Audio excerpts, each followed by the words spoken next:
আসসালামু আলাইকুম প্রিয় চাকরিপ্রত্যাশী ভাই বোনেরা, আপনারা অনেকেই এই জব ফেয়ার সার্কুলারটি নিয়ে বিভিন্ন মতামত প্রকাশ করেছেন। আজকের এই ভিডিওতে আমরা ইউএস বাংলা এয়ারলাইন্সের এই ব্যতিক্রমী ধর্মের জব ফেয়ার নিয়ে ইন ডিটেলস ধারণা দিব। এখানে আপনারা কী পদে আবেদন করতে পারবেন এবং কোন পদে আবেদনের জন্য আপনার কী ধরনের কোয়ালিফিকেশন থাকতে হবে এবং অ্যাপ্লিকেশনের ফুল প্রসেস কীভাবে আবেদন করতে হবে, কোথায় আপনাদের পরীক্ষা অনুষ্ঠিত হবে, ইন ডিটেলস থাকবে আজকের এই ভিডিওতে। সো আপনি যদি আমাদের এই চ্যানেলে নতুন দর্শক হয়ে থাকেন, এখনই আমাদের এই চ্যানেলটি সাবস্ক্রাইব করে পাশে থাকা বেল আইকনটি বাজিয়ে দেবেন, কেননা এভিয়েশন সংক্রান্ত এয়ারপোর্টের যাবতীয় unique job circular, application process এবং পরীক্ষা প্রস্তুতিমূলক ভিডিওগুলো সকলের আগে আমাদের এই চ্যানেলেই প্রকাশ করা হয়। সো পরবর্তী ভিডিও মিস না করতে চাইলে এখনই আমাদের এই চ্যানেলটি সাবস্ক্রাইব করে পাশে থাকা বেল আইকনটি বাজিয়ে রাখবেন। আর প্রথমে জেনে রাখি, এই সম্পূর্ণ সার্কুলারটি ইউএস বাংলা এয়ারলাইন্সের ভেরিফাইড ফেসবুক পেজে প্রকাশ করা হয়েছে। সো অথেন্টিক 100% একটি রিয়েল সার্কুলার, যেখানে আপনি আপনার স্মার্টফোন দিয়েই খুব সহজেই রেজিস্ট্রেশন করে আপনি রিক্রুটমেন্ট ক্যাম্পে অংশগ্রহণ করতে পারবেন। তো এই রিক্রুটমেন্ট ক্যাম্প কি? রিক্রুটমেন্ট ক্যাম্প হলো এমন একটি নিয়োগ কার্যক্রম যেখানে প্রতিষ্ঠান সরাসরি প্রার্থীদের কাছ থেকে আবেদন গ্রহণ করে এবং প্রাথমিক বাছাই কার্যক্রম পরিচালনা করে। এর মাধ্যমে চাকরি প্রার্থীরা সরাসরি প্রতিষ্ঠানের প্রতিনিধিদের সঙ্গে কথা বলতে পারেন এবং সরাসরি ইন্টারভিউ বোর্ড ফেস করতে পারেন। এই রিক্রুটমেন্ট ক্যাম্পটি অনুষ্ঠিত হবে 2 জুলাই 2026। আপনি যদি এই ক্যাম্পে অংশগ্রহণ করতে চান তাহলে আপনাকে 24 জুন 2026 এই তারিখের মধ্যে রেজিস্ট্রেশন সম্পন্ন করতে হবে। এই রিক্রুটমেন্ট ক্যাম্প থেকে 3টা সেক্টরে লোক নেওয়া হবে। তার মধ্যে রয়েছে student pilot, train, aircraft maintenance engineer এবং কেবিন ক্রু। এই তিনটা সেক্টরের যে কোনো সেক্টরে যদি আপনি কেরিয়ার করতে আগ্রহী হয়ে থাকেন তাহলে আপনার একাডেমিক ব্যাকগ্রাউন্ড অনুযায়ী এখনই আপনার পছন্দের সেক্টরে রেজিস্ট্রেশন করে ফেলুন। তো কীভাবে রেজিস্ট্রেশন করবেন আমি একদম সব কিছু ধাপে ধাপে বুঝিয়ে দিচ্ছি। আর তার পূর্বে একটা গুরুত্বপূর্ণ বিষয় জানেন কি, এই রিক্রুটমেন্ট ক্যাম্প অনুষ্ঠিত হবে বগুড়ায়।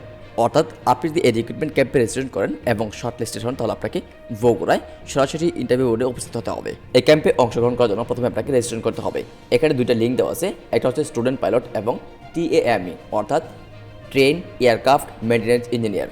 আপনি যদি এই লিঙ্কে ক্লিক করেন তাহলে স্টুডেন্ট পাইলট এবং এয়ারক্রাফট মেইনটেনেন্স ইঞ্জিনিয়ারের সম্পূর্ণ সার্কুলার দেখতে পাবেন এবং এখান থেকেই আপনি আপনার যাবতীয় ইনফরমেশনগুলো সাবমিট করেই আপনার রেজিস্ট্রেশন কনফার্ম করতে পারবেন। দ্বিতীয়ত, আপনি যদি কেবিন ক্রু এই লিঙ্কে ক্লিক করেন তাহলে কেবিন ক্রু পদের জন্য যে রিকোয়ারমেন্ট চাওয়া আছে সেই সম্পূর্ণ রিকোয়ারমেন্ট আপনি এখান থেকে দেখতে পাবেন এবং আপনি এখান থেকেই আপনার যাবতীয় ইনফরমেশনগুলো সাবমিট করেই আপনি আপনার রেজিস্ট্রেশনটা কনফার্ম করতে পারবেন। তো এইভাবেই আপনাকে এই 2টা লিঙ্কের মাধ্যমে আপনার রেজিস্ট্রেশন কনফার্ম করতে হবে। রেজিস্ট্রেশন করার পর আপনার সিভি দেখে যদি আপনাকে যোগ্য প্রার্থী মনে হয় দেন তাহলে আপনাকে শর্ট লিস্টে রেখে আপনাকে SMS করে জানিয়ে দেওয়া হবে। দেন তাহলে আপনি এই 2 জুলাই 2026 এই তারিখে সরাসরি ইন্টারভিউ বোর্ডে উপস্থিত থাকতে পারবেন বা ইন্টারভিউ ফেস করতে পারবেন। দেন এই হচ্ছে প্রক্রিয়া। তো এখন জানতে হবে কোন পদে আবেদনের জন্য, মানে কোন পদে রেজিস্ট্রেশনের জন্য আপনার কী কোয়ালিফিকেশন থাকতে হবে, মানে কী রিকোয়ারমেন্ট থাকলে আপনি কোন পদে রেজিস্ট্রেশন করতে পারবেন। আমরা একদম বিস্তারিত জানবো, তার জন্যই এই লিঙ্কে ক্লিক করে সম্পূর্ণ সার্কুলারটি ওপেন করে নেব। এটা হচ্ছে কেবিন ক্রু পদের সার্কুলার। আপনি যদি কেবিন ক্রু পদের জন্য রেজিস্ট্রেশন করতে চান তাহলে আপনার যে কোয়ালিফিকেশন থাকতে হবে তা হচ্ছে একাডেমিক কোয়ালিফিকেশন। প্রথমে জানবো academic qualification, minimum HSC or equivalent with minimum CGPA 3.5 in SSC and HSC or equivalent। অর্থাৎ আপনি যদি HSC কমপ্লিট করেন অথবা HSCর সমমান ডিগ্রি কমপ্লিট করেন দেন তাহলে আপনি এই কেবিন ক্রু পদের জন্য রেজিস্ট্রেশন করতে পারবেন। তবে এখানে একটা শর্ত রয়েছে, আপনার CGPA অবশ্যই থাকতে হবে 3+ আউট অফ 5-এর ভিতর আপনার CGPA থাকতে হবে 3+ SSC এবং HSC 2টা পরীক্ষাতেই যদি আপনার CGPA থাকে 3+ দেন তাহলে আপনি এই কেবিন ক্রু পদের রেজিস্ট্রেশন করার জন্য একাডেমিক দিক দিয়ে কোয়ালিফাইড। আর এটা শুধুমাত্র এই সার্কুলার জন্য না, বাংলাদেশ সহ ইন্টারন্যাশনাল রুলস অনুযায়ী যদি আপনার CGPA থাকে 3+ SSC এবং HSCতে দেন তাহলে আপনি এই কেবিন ক্রু পদের জন্য আবেদন করতে পারবেন। এটা ইউএস বাংলা এয়ারলাইন্স সহ নব এয়ার, বিমান বাংলাদেশ এয়ারলাইন্স সহ যে কোনো এয়ারলাইন্সের ক্ষেত্রেই এই সেম ক্রাইটেরিয়া। আর অপরদিকে আপনি যদি ডিপ্লোমা কমপ্লিট করে থাকেন তাহলে আপনার CGPA প্রয়োজন পড়বে 2.80 আউট অফ 4-এর ভিতর এবং এর সঙ্গে আপনার হাইট হতে হবে 5 ফিট 6 ইঞ্চি। এটা হচ্ছে ছেলেদের ক্ষেত্রে, আর মেয়েদের ক্ষেত্রে 5 ফিট 3 ইঞ্চি হলে আপনি কেবিন ক্রু এই পদে আবেদন করতে পারবেন। কেবিন ক্রু বা বিমানবালা পদে হাইটটা খুবই ইম্পর্টেন্ট। এখানে যদি আপনার উচ্চতা 5 ফিট 7 বা 8 হয় তাহলে আপনার জন্য প্লাস পয়েন্ট এবং আর্মরেস্টের প্রয়োজন পড়বে 212 সেন্টিমিটার। হাইটের সঙ্গে ওয়েট অবশ্যই হাইটের সঙ্গে সামঞ্জস্যপূর্ণ হতে হবে এবং BMI অনুযায়ী আপনার হাইট ওয়েট ঠিক থাকতে হবে। আপনার BMI যদি 18 থেকে 25 মাঝামাঝি হয় দেন তাহলে আপনি এই কেবিন ক্রু পদে আবেদনের জন্য একজন যোগ্য প্রার্থী হিসেবে বিবেচিত হবেন। আর আপনি যদি ফ্রেশার হয়ে থাকেন তাহলে আপনার বয়স হতে হবে 18 থেকে 27, আর আপনার যদি এক্সপিরিয়েন্স থাকে তাহলে আপনি 35 বছর পর্যন্ত আবেদন করতে পারবেন। এবং আইসাইট চোখের দৃষ্টি 6 হতে হবে। অবশ্যই আপনাকে সুইমিং জানতে হবে। ল্যাঙ্গুয়েজ স্কিল খুবই important, fluent in both Bengali and English. Both written and spoken. এবং আপনি যদি এর বাইরেও কোনো ল্যাঙ্গুয়েজ জেনে থাকেন তাহলে আপনার জন্য এক্সট্রা অ্যাডভান্টেজ যুক্ত করা হবে। Medical fitness, good physical health and medically fit to meet cabin crew requirement. Physical appearance, strong, upright, no visible tattoos or marks on the body. এই কেবিন ক্রু নিয়ে আমাদের আলাদা একটা ভিডিও দেওয়া আছে যেখানে কী সমস্যা থাকলে কেবিন ক্রু এই পদে আবেদন করতে পারবেন না, কী সমস্যার জন্য কেবিন ক্রু এই পদ থেকে বাদ দেওয়া হয়। আপনি যদি এই বিষয়গুলো জানতে আগ্রহী হয়ে থাকেন তাহলে আমাদের এই ভিডিওটি দেখে আসতে পারেন। এই ভিডিওতে আমরা ইন ডিটেলস জানিয়ে দিয়েছি। তো প্রিয় বন্ধুরা, যদি আপনার ভিতর এই সব কোয়ালিফিকেশন থাকে দেন তাহলে আপনি কেবিন ক্রু এই পদে আবেদনের জন্য এই রেজিস্ট্রেশনটা কমপ্লিট করতে পারেন। তো কীভাবে রেজিস্ট্রেশন করবেন, এই ফর্মের একদম নিচে আসলেই এখানে দেখতে পাবেন আপনার যাবতীয় ইনফরমেশন সাবমিট করার একটা গুগল ফর্ম দেওয়া আছে, যেখানে আপনি আপনার নাম, আপনার ইমেল অ্যাড্রেস, আপনার ফোন নাম্বার, আপনার father's name, mother's name, date of birth, NID number সহ আপনার সিভি, আপনার একাডেমিক কোয়ালিফিকেশন সহ যাবতীয় ইনফরমেশন এবং ডকুমেন্ট সাবমিট করার অপশন পেয়ে যাবেন। That's it. এখান থেকে একদম নিচে এসে জাস্ট এখান থেকে সাবমিট করলেই আপনার রেজিস্ট্রেশন সাবমিট হয়ে যাবে। দেন পরবর্তীতে যদি আপনি শর্টলিস্টেড প্রার্থী হয়ে থাকেন দেন তাহলে আপনি 2 জুলাই 2026 এই তারিখ সরাসরি ইন্টারভিউ বোর্ডে উপস্থিত থাকতে পারবেন। এখন আমরা জানবো স্টুডেন্ট পাইলট এবং এয়ারক্রাফট মেইনটেন্যান্স ইঞ্জিনিয়ার এই দুটো পদের রেজিস্ট্রেশন সম্পর্কে এবং রেজিস্ট্রেশন করার জন্য আপনার কী কোয়ালিফিকেশনের প্রয়োজন পড়বে।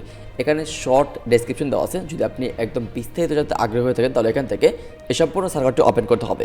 স্টুডেন্ট পাইলট এবং TAME এখানে যে গুগল ফর্ম অর্থাৎ সম্পূর্ণ সার্ভার লিঙ্ক দেওয়া আছে, আপনি যদি এই লিঙ্কে ক্লিক করেন তাহলে কিন্তু সম্পূর্ণ সার্ভারটি ওপেন হয়ে যাবে।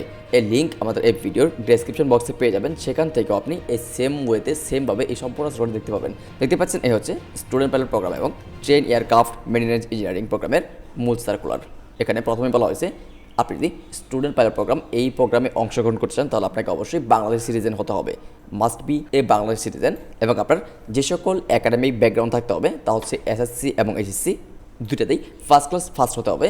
আপনি যদি এই স্টুডেন্ট পাইলট প্রোগ্রামে অংশগ্রহণ করতে চান তাহলে আপনাকে SSC এবং HSC দুইটাতেই GPA 5 পেয়ে উত্তীর্ণ হতে হবে এবং এই GPA 5 এর সঙ্গে আরও বেশ কিছু রিকোয়ারমেন্ট ফুলফিল করতে হবে। তা হচ্ছে এই স্টুডেন্ট পাইলট প্রোগ্রামে অংশগ্রহণ করার জন্য অবশ্যই আপনাকে SSC এবং HSC বিজ্ঞান বিভাগ থেকে সম্পূর্ণ করতে হবে এবং দুইটাতেই GPA 5 পেয়ে উত্তীর্ণ হতে হবে এবং ইংরেজিতে কমপক্ষে CPA থাকতে হবে 4 পয়েন্ট এবং ফিজিক্স, জেনারেল ম্যাথ এবং হায়ার ম্যাথ এই তিনটা বিষয়ের মধ্যে দুইটাতে GPA 5 পেয়ে উত্তীর্ণ হতে হবে এবং অন্য একটিতে 4 পয়েন্ট থাকলেও আপনি এই স্টুডেন্ট পাইলট প্রোগ্রামে অংশগ্রহণ করার জন্য কোয়ালিফাই। উদাহরণস্বরূপ এখানে দেখতে পাচ্ছেন ফিজিক্সে আপনি GPA 5 পান, জেনারেল ম্যাথে আপনি GPA 5 পান, হায়ার ম্যাথে যদি আপনি 4.00 পান, ইংলিশে যদি 4.00 পান, ওভারঅল GPA 5 দেন তাহলে আপনি এই স্টুডেন্ট পাইলট প্রোগ্রামে আবেদন করতে পারবেন।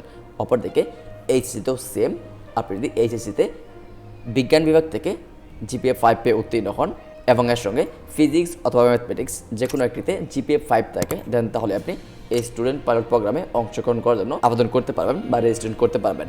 উদাহরণস্বরূপ আপনি যদি ফিজিক্সে GPA 5 পান, ম্যাথমেটিক্সে 4 পয়েন্ট পান, ইংলিশে 4 পয়েন্ট পান, ওভারঅল GPA 5 দেন তাহলে আপনি আবেদন করতে পারবেন।